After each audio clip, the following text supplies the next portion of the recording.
C'est dans le Doubs que les pensionnaires de la catégorie production du championnat de France de la montagne se retrouvaient le week-end dernier à l'occasion de la 58e course de côte de Villaffan-et-Chevannes, 7e manche de la saison 2022. Des nouveaux venus, des revenants, des favoris, il y avait du beau monde dans la vallée de la Loue, de quoi offrir à coup sûr une épreuve inoubliable. Alors qu'il avait terminé les essais en qualité de leader de la catégorie et ceux de justesse, Yannick Poinsignon se contentait tout au long de la journée de la seconde position du classement général. C'était sans compter sur sa grande forme du moment ainsi que de celle de sa BMW M3 E92 et grâce à une dernière montée de folie, le Vosgien remporte à Villaffan-et-Chevannes sa 6e victoire de la saison, de quoi enfoncer encore un peu plus le clou au championnat.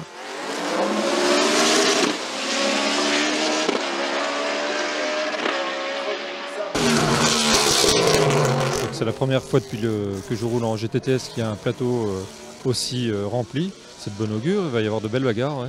Très satisfait de la victoire, parce qu'avant la dernière montée, j'étais deuxième derrière Ronald. À l'édition, il y avait 8 dixièmes. J'avais fait un chrono correct à la deuxième montée, l'écart s'était un peu rapproché. Donc il restait une montée où il fallait bien rouler. Et voilà, donc, c'est ce que j'ai essayé de faire. Le chrono est sympathique. Et puis voilà, je repars avec la victoire. C'est malheureusement dans la dernière montée de la journée que Ronald Garcès a perdu le profit de sa position de leader, occupé pourtant depuis la première ascension dominicale. Le champion de France en titre termine deuxième de la catégorie production sur sa Lamborghini Huracan Super Trofeo.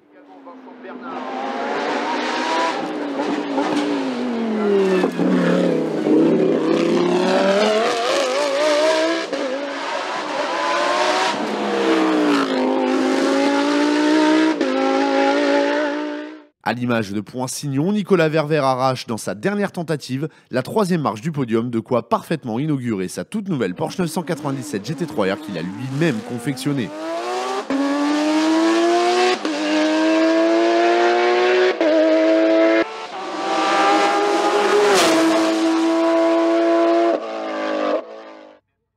Troisième du groupe N tout en devançant son illustre père, Moran Makoviak a parfaitement réussi son week-end au volant de sa BMW M3 E92 pour terminer meilleure féminine de la catégorie production.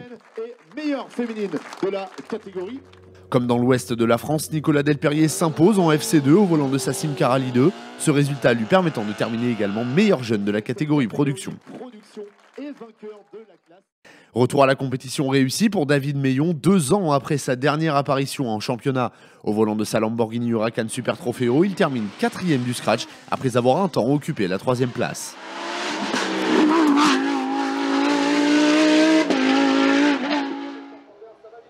Après avoir fait l'impasse sur la tournée de l'Ouest, Paul Reuter place sa Porsche 991 Cup à la 5e position du classement général ainsi que du groupe GTTS, lui qui s'était imposé ici en 2018 dans son groupe.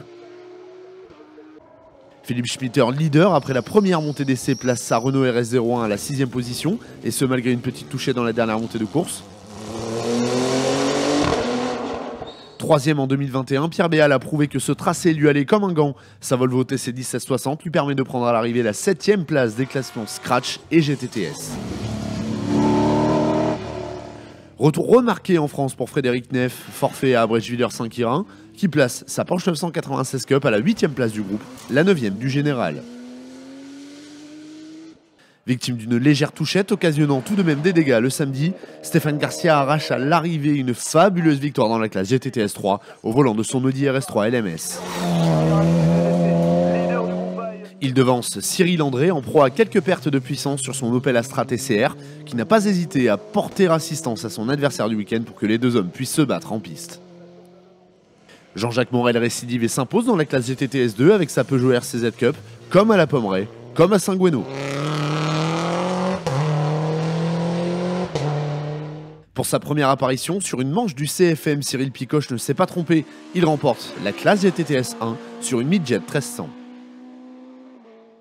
Il devance ainsi Cédric Bourreil, auteur d'une grosse dernière manche lui permettant de monter sur le podium et au volant d'une monture équivalente. Et Aurore Louison à domicile, qui a un temps occupé la tête des débats.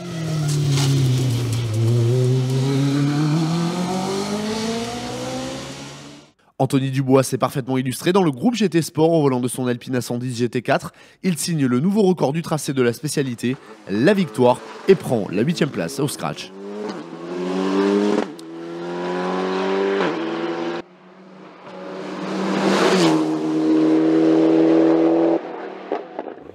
Francis Dozier s'est pourtant très bien battu jusqu'à améliorer nettement ses chronos. Malgré cela, le quintuple champion d'Europe doit se contenter de la seconde place du groupe au volant de son Alpine A110 GT4.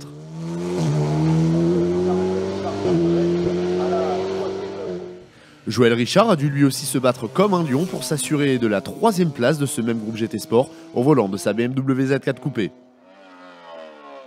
Celle qui lui a mené la vie dure, c'est justement Elodie Lafosse au volant de sa Lotus Exige. La jeune femme remporte toutefois la classe GT1. Après son succès à Bagnols-Sabran, Mathieu Noué a enfin remis cela. Au volant de sa Simca Rally 3, il s'offre un succès de prestige en FC à Viafan, comme en 2021.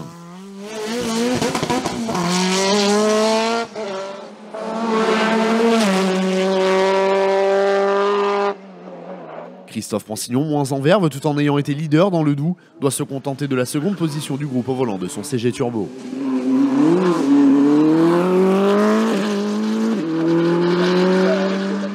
Le groupe A a été le théâtre d'une lutte de haute intensité remportée finalement par Julien Paget. Sur sa Peugeot 308 Cup, il empoche également la classe A4 et la 10e place au scratch.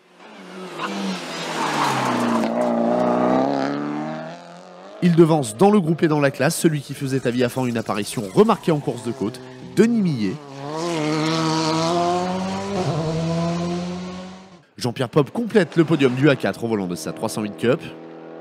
Et devance Manuel Brunet, son coéquipier, 4e donc de la classe sur la même voiture. Parti à la faute dans la deuxième montée de course, Nicolas Granier doit se contenter de la 3e place du groupe A, mais s'impose en A5 sur sa Cupra Leon Supercopa MK3. Pierre Fad, de retour, s'empare de la seconde position de la classe sur sa Seat Leon Supercopa MK2. Tandis que Bruno Fra a visiblement réglé ses petits ennuis techniques vus jusque-là. Il place sa BMW M3 E36 à la 3e place de la classe.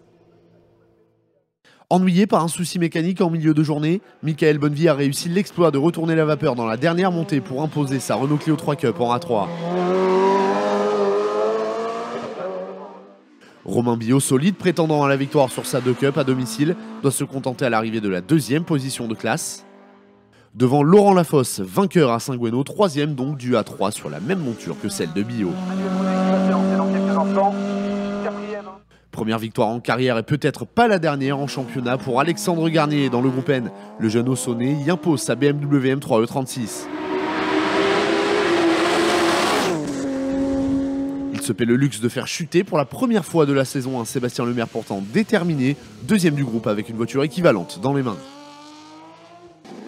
Et de 3 pour Nicolas Weisbecker dans le groupe F2000, le pilote de la BMW 318 Compact s'impose de très belle manière malgré un problème de cardan dans la dernière montée.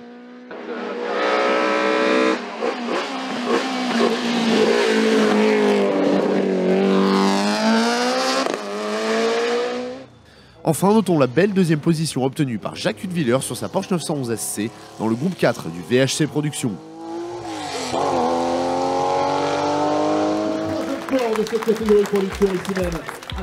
Changement total de décor pour la suite de la saison les 16 et 17 juillet prochains, où les concurrents de la catégorie production prendront le départ de la 52e course de côte de Dunière-Auvergne en Haute-Loire, 8e manche du championnat de France de la montagne 2022.